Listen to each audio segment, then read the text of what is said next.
अब कुछ टर्मिनोलॉजी है जो आपको समझ में आ जानी चाहिए, है ना? कोई समस्या थोड़ी है। अब पढ़ेंगे पर्टिकुलरली इन्वेजन। और जब हम इन्वेजन पढ़ते हैं तो सबसे पहले जो इन्वेस्ट करते हैं वो कौन करते हैं? अरब इन्वेट करते हैं। इस्लामिक इन्वेजन में सारे ही इस्लामिक ही हैं, टोटली इस्लाम है, लेकिन इस्लाम में भी कौन कौन से रीजन से आ रहे हैं उसके आधार पर। तो सबसे पहले कौन कर रहे हैं? अरब।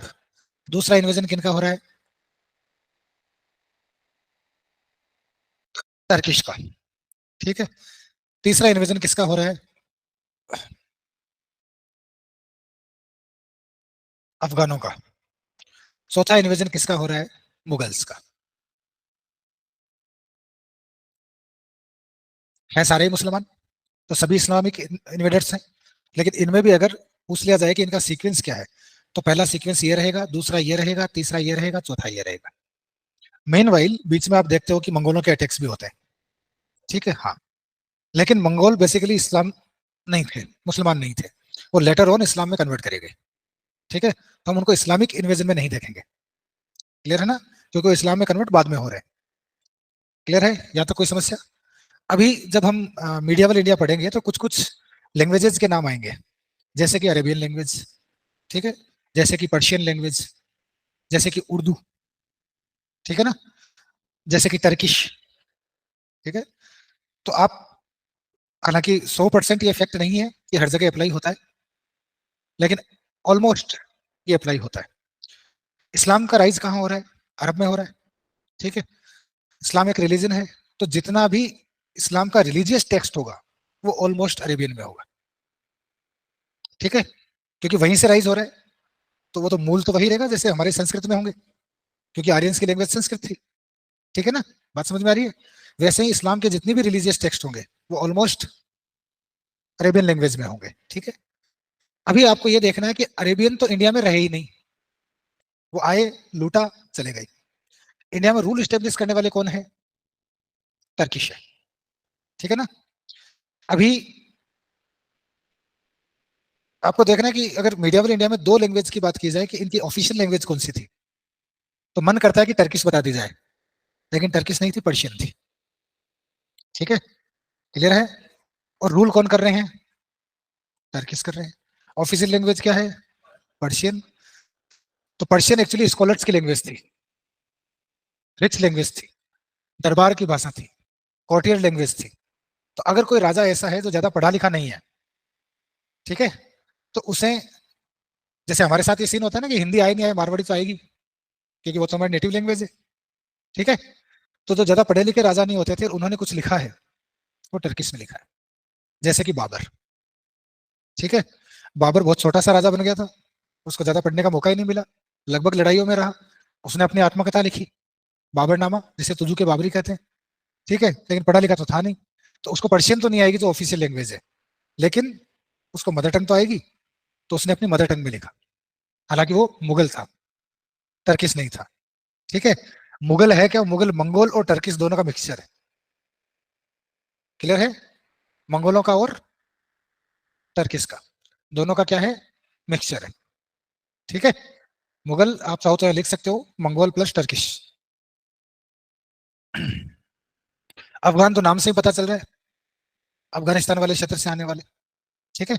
तो सबसे पहले इन्वेट कौन करते हैं? अरब। उसके बाद इन्वेट कौन करते हैं? टर्किश। उसके बाद इन्वेट कौन करते हैं? अफगान। और उसके बाद इन्वेट कौन करते हैं? मुगल। हालांकि मुगलों के बाद एक बार फिर अफगान आते हैं, शेरशाह सूरी अफगान था, लेकिन वो बहुत शॉर्ट पीरियड के लिए आता है, वापस से हुमायूं गद्दी पे कब्जा कर लेता है, फिर मुगलों का ही सीन चलता है। ठीक है। तो मुगलों के बीच में छोटा सा एक अफगान का फेज आएगा। ठीक है। लेकिन अल्टीमेटली ब्रॉडर तौर पे देखा जाएगा वो मुगल है। क्लियर है? अब अपन भाषाओं की बात करें तो इनकी कोर्टियर कोर्ट की लैंग्वेज क्या है?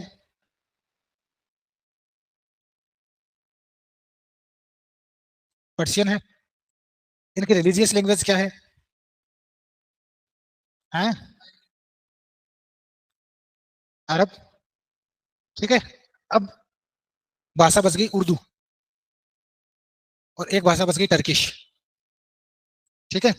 तो टर्किश तो टर्किश की नेटिव लैंग्वेज है। ठीक है। उर्दू है वो, लोग अक्सर समझते हैं कि उर्दू बाहरी लैंग्वेज है, जैसे अरेबियन बाहरी लैंग्वेज है, पर्शियन बाहरी लैंग्वेज है, टर्किश बाहरी लैंग्वेज है, क्योंकि तीनों एरिया इंडिया से बाहर है, ठीक है। लेकिन उर्दू इंडिया की लैंग्वेज है।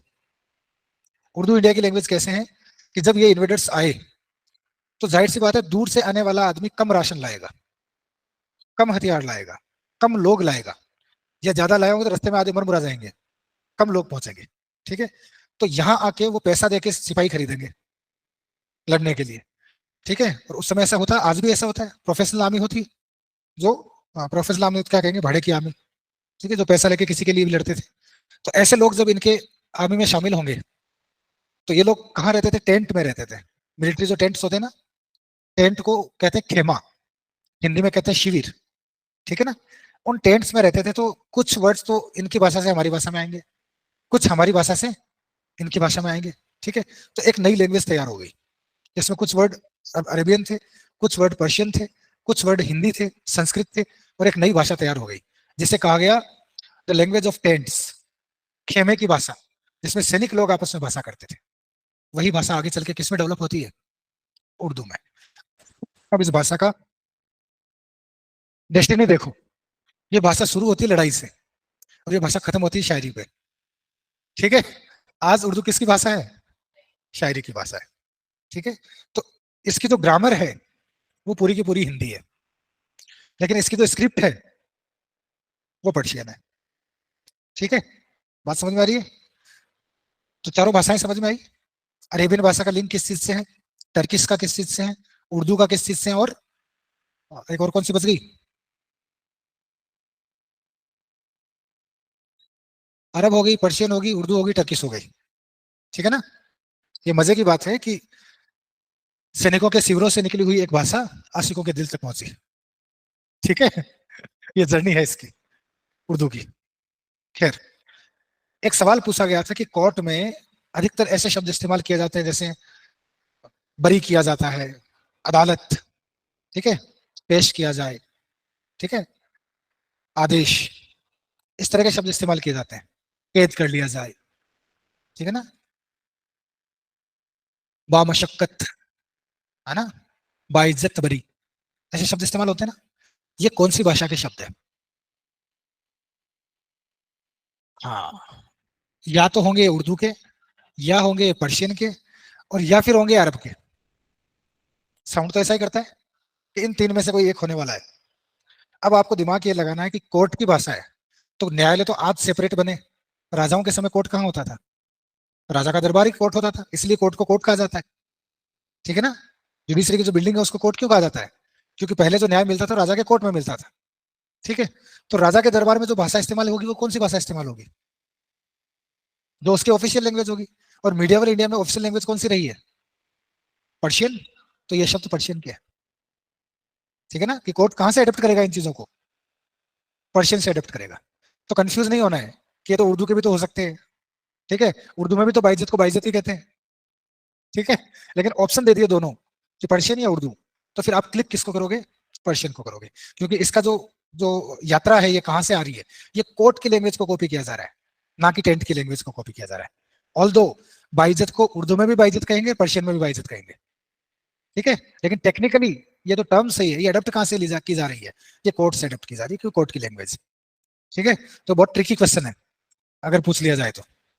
समझ में आई बात, यहां तक कोई समस्या, ओके। अब सबसे पहले बात करते हैं अरब इन्वेजन की।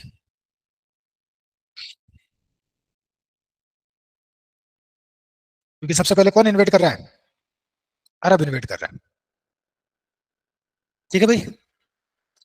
इससे पहले कि हम अरब इन्वेजन की बात करें, हम देखेंगे कि हिंदुस्तान में पहला इन्वेजन कौन सा होता है एंशिएंट इंडिया में, कौन सा होता है, अच्छा, हाँ, अलेक्जेंडर, ठीक है।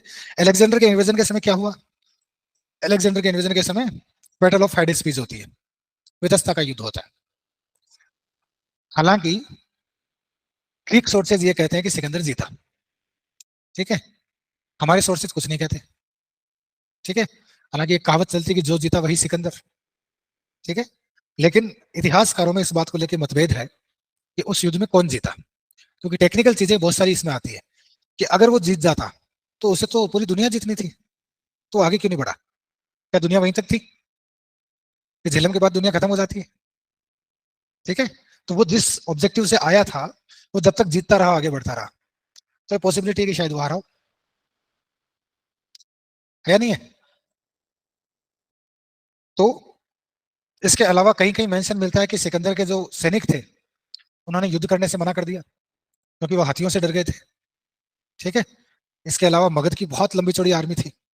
जब उन्हें पता चला कि इतना बड़ा एम्पायर है कि जहां हम खड़े हैं वहां से हिंदुस्तान शुरू हो रहा है और जहां ये लास्ट में बीत जाएगा वहां इनकी राजधानी है बिहार में। ठीक है। इतने बड़े एम्पायर से कौन टकराएगा अभी? ठीक है। इसके अलावा उसको मलेरिया हो गया सिकंदर को, और वो वापस अपने घर ही नहीं पहुंचा, उससे पहले यात्रा में ही मर गया। ये चीजें हम देखते हैं ना। उसके बाद जो उसके जनरल्स थे उन्होंने उसके एम्पायर को डिवाइड कर लिया। ठीक है ना। तो फिलिप के हिस्से में ये वाला एरिया आया। ठीक है। फिलिप चंद्रगुप्त मौर्य से हारा, उसका बदले लेने के लिए सेल्यूकस निकट रहा, वो भी हारा। ठीक है। तो ये जो एरिया है ये इंडिया से अलग कब होता है? अलेक्जेंडर के इन्वेजन के बाद। ठीक है। क्योंकि ग्रीकों का कब्जा हो जाता है उस पर, सिकंदर के जो जनरल होते हैं वो इस पे कब्जा कर लेते हैं। तो इस समय से इन एरियाज को इंडिया से सेपरेटली देखा जाने लगा। क्लियर है? तो Afghanistan was conquered by Chandragupta Maurya from Seleucus Nicator. Later on this Afghanistan was divided into Kabul and Zabul. ये कहानी तो याद रहेगी, है ना? पता चले कहां से आगे काबुल जाबुल। ठीक है। काबुल एंड जाबुल। ये जो नॉर्थ वेस्ट वाला एरिया है इधर आपका अफगानिस्तान है, सिंध है, बलूचिस्तान है। ठीक है।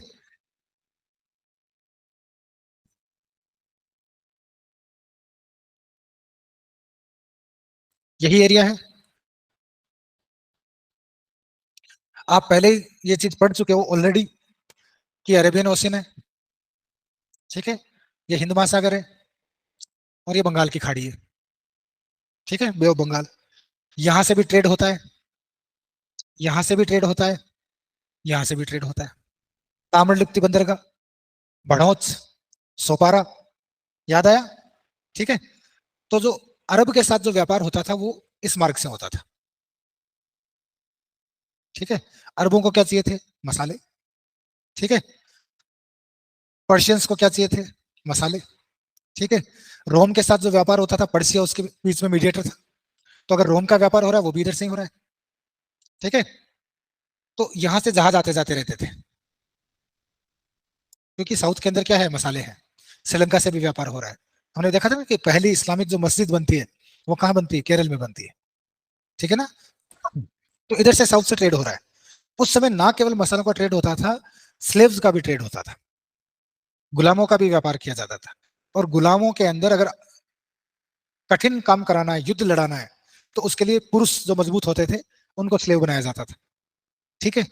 अगर आपको मनोरंजन करना है तो फिर महिलाओं को स्लेव बनाया जाता था। ठीक है। तो कुछ महिला जो स्लेव्स थी उनको ले जाया जा रहा था। कहाँ ले जाया जा रहा था? खलीफा के पास। ठीक है।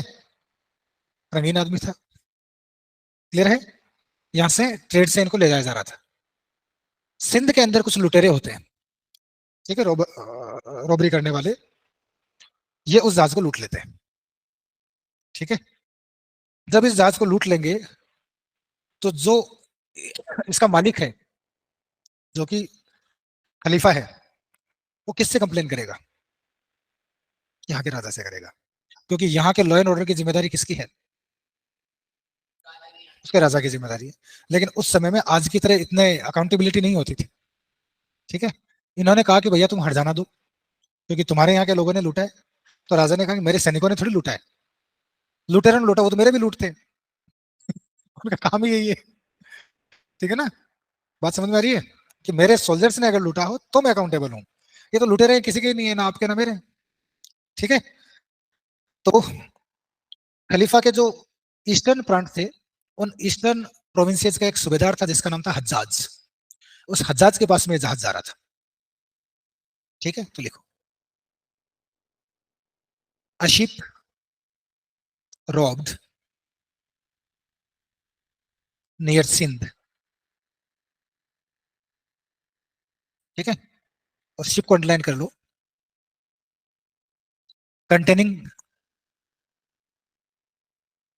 a number of slaves that were being sent to Hajjaj. किसके पास जा रही थी? हज्जाज के पास जा रही थी। अब इस हज्जाज को अंडरलाइन कर लो, ये हज्जाज कौन है? कमांडर ऑफ, या खलीफाज कमांडर, या कैलिफ्स, खलीफा को कैलिफ कहोगे, caliphs commander of eastern provinces. खलीफा के जो ईस्टर्न प्रोविंस थे उनका ये कमांडर था, सूबेदार था। कमांडर के लिए शब्द किसका इस्तेमाल करते हैं? सूबेदार का। ठीक है भाई, सूबा का मतलब होता है एक प्रांत, प्रोविंस। प्रोविंस को क्या बोलते हैं? सूबा। और सूबा का हेड सूबेदार। ठीक है, तो ये सूबेदार था।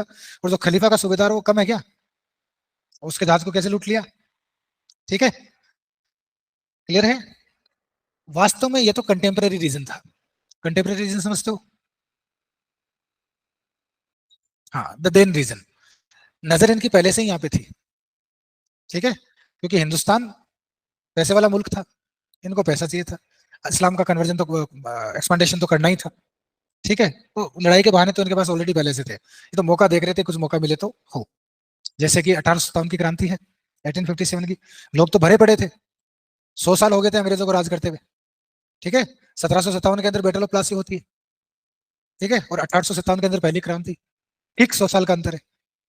ठीक है, तो 100 सालों के बीच में अंग्रेजों से किसान भी दुखी थे, मजदूर भी दुखी थे, राजा भी दुखी थे, क्रांतिकारी भी दुखी थे।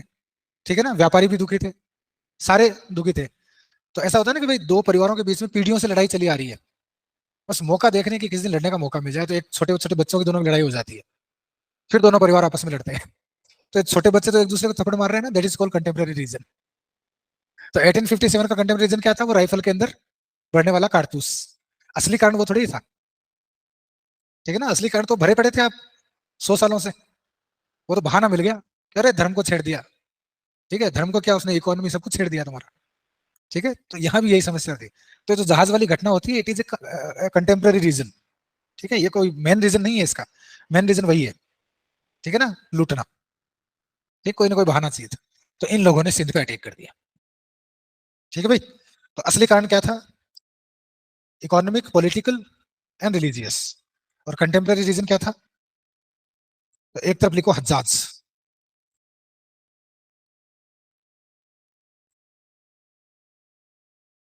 एक तरफ लिखो सिंध। सिंध का रूलर कौन है?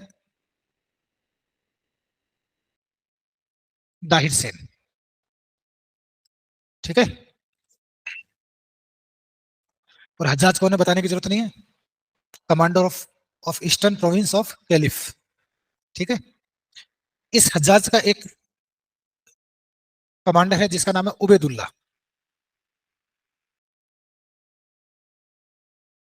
हज्जाज खुद नहीं आता है। ठीक है, कौन आता है? उबैदुल्ला। और ये कितनी बार अटैक करता है? 2 बार। और दोनों बार उबैदुल्ला हारता है।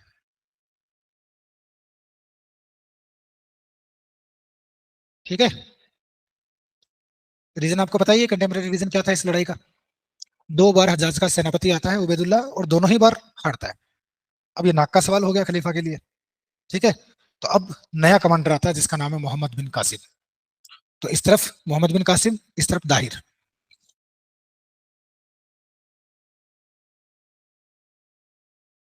ठीक है, ये जो बीच में लाइन खींच रहे हो इसके ऊपर टाइम लिख लेना, 711 AD। ठीक है, ये अटैक किस समय हो रहा है? ठीक है, कासिम इस लड़ाई में जीत जाता है, दाहिर सेन हार जाता है। ठीक है, लेकिन कंप्लीटली नहीं हारता है, कुछ एरियाज हैं जो कासिम के अंडर में चले जाते हैं। ये दोबारा आता है 1 साल बाद, 712 में दोबारा अटैक करता है और जीत जाता है। ठीक है ना भाई, है ना? दाहिर की जो पत्नी होती है वो भी इस लड़ाई में पार्टिसिपेट करती है। ठीक है, और एक फोर्ट होता है जिसे बोलते थे फोर्ट ऑफ रावर, रावर का किला, उसकी रक्षा वो करती है। ठीक है, फाइनली सी कमिटेड जोहर। जौहर तो जानते ही हो।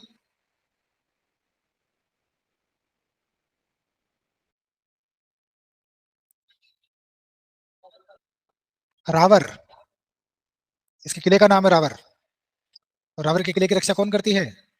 दाहिर की रानी, महिला लड़ती है। ठीक है, अर्ली मीडिया वाले पीरियड में। तो इस फैक्ट को आप इस्तेमाल कर सकते हो जब भी वुमेन एम्पावरमेंट की बात आती है। ठीक है, कि कितनी क्रूशियल लोकेशन के ऊपर एम्पायर है और उसको लीड कर रही है ये बैटल में। ठीक है ना। हारने के बाद में एक कहानी आती है कि दाहिर की दो बेटियां होती है। ठीक है, स्लेव का सिस्टम तो चलता ही था। और महिलाओं में भी अगर वर्जिन लेडीज हैं, लेडीज तो वर्जिन हो नहीं सकती, गर्ल्स वर्जिन लेडीज हैं। ठीक है, तो उनकी डिमांड ज्यादा होती थी। ठीक है, तो इनकी जो दोनों बेटियां हैं, इन दोनों बेटियों को कैद किया जाता है। ठीक है, पहले तो कहा जाता है कि इस्लाम ग्रहण कर लो, ये मना कर देती है, नहीं करेंगे। नहीं करेंगे तो दोनों को इस हज्जाज के पास भेज दिया जाता है। ठीक है, कौन भेज रहा है? Qasim, as a gift. ठीक है, जब ये लड़कियां इसके पास पहुंचती है, ठीक है, ये बढ़िया नहा धो के तैयार होके आता है। तो लड़कियां कहती है कि हमें तो अपवित्र कर दिया गया है तुमसे पहले ही, तुम्हारे पास हम फ्रेश नहीं आए, वर्जिन नहीं आए। किसने? बोले कासिम ने।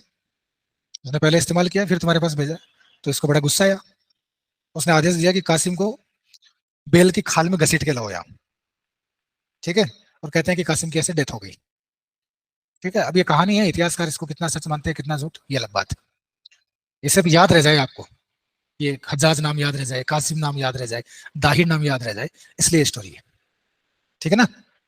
अब याद करो, जजिया जब अपन पढ़ रहे थे तो अपन ने कहा था कि जजिया सबसे पहले कासिम ने इम्पोज किया था, कि वही Mohammad bin Qasim.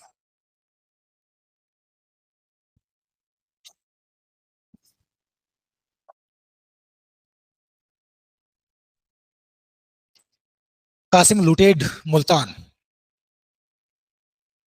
And renamed it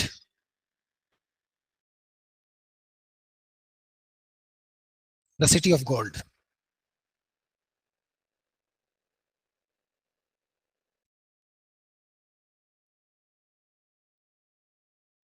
ठीक है, यानी इस सिंध का सूबेदार पहले तो कौन रहता है? कासिम रहता है। कासिम के बाद में यहाँ का सूबेदार बनता है याजिद। ठीक है, कासिम के बारे में छोटा सा वर्ड लिख लो, कासिम को अंडरलाइन करके। Qasim impose first time Gajiya, sorry जजिया। ठीक है, और अगर आपको जजिया लेना है तो आप नॉन मुस्लिम्स को क्या कंसिडर करना पड़ेगा? जिम्मी। ठीक है, he considered non Muslims as Jimmy.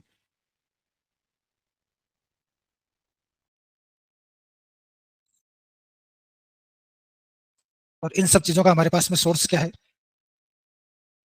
The last heritage of खलीफा, किताब का नाम है।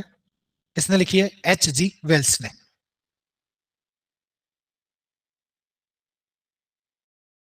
ठीक है, ले रहे भाई। तो 712 में कासिम सिंध को जीत लेता है, दाहिर को हराकर, जजिया इंपोज करता है। ठीक है, अच्छा, ये वहां की जो जनता है उसको दो भागों में बाइफरकेट करता है, कैटेगराइज करता है। Those who converted into Islam was Muslim, those who didn't convert in Islam was considered dhimmi, and they had to pay jizya to live in their state. Clear है? तो इस तरीके से यहाँ से जजिया की शुरुआत हो जाती है। ठीक है, ये जो जिम्मे का कॉन्सेप्ट है, ये यहूदियों की एक किताब है जिसका नाम है किताब अहल। ठीक है, किताब अहल। ये किताब अहल ये कहती है कि जिम्मी वो होते हैं जिनके पास में कोई पायस बुक होती हो, होली बुक होती हो, उन्हें क्या कहा जाता है? जिम्मी। और जिनके पास कोई पवित्र किताब नहीं होती, कोई खुदा की दी हुई किताब नहीं है, और वो ऐसे ही मूर्तियों को पूज रहे हैं, वो सब कौन है? काफिर। ठीक है, अच्छा, क्योंकि इनका एक टारगेट इस्लाम का एक्सपांडेशन भी तो था, इस्लाम को बढ़ाना था। तो इस्लाम को बढ़ाने के लिए आपको बताना तो पड़ेगा ना इस्लाम है क्या। ठीक है भाई, आप कन्वर्ट कर रहे हो, जैसे आप हिंदुइज्म में कन्वर्ट करोगे, बताओगे ना ये राम जी है, शिव जी है, ऐसे राम जी वनवास गए थे, रावण को मारा था। तो हमारे सारे टेक्स्ट किसमें है? संस्कृत में, तो थोड़ी बहुत संस्कृत पढ़नी पड़ेगी। ठीक है, तो इसने भी वहां पे एक मकतब की स्थापना की।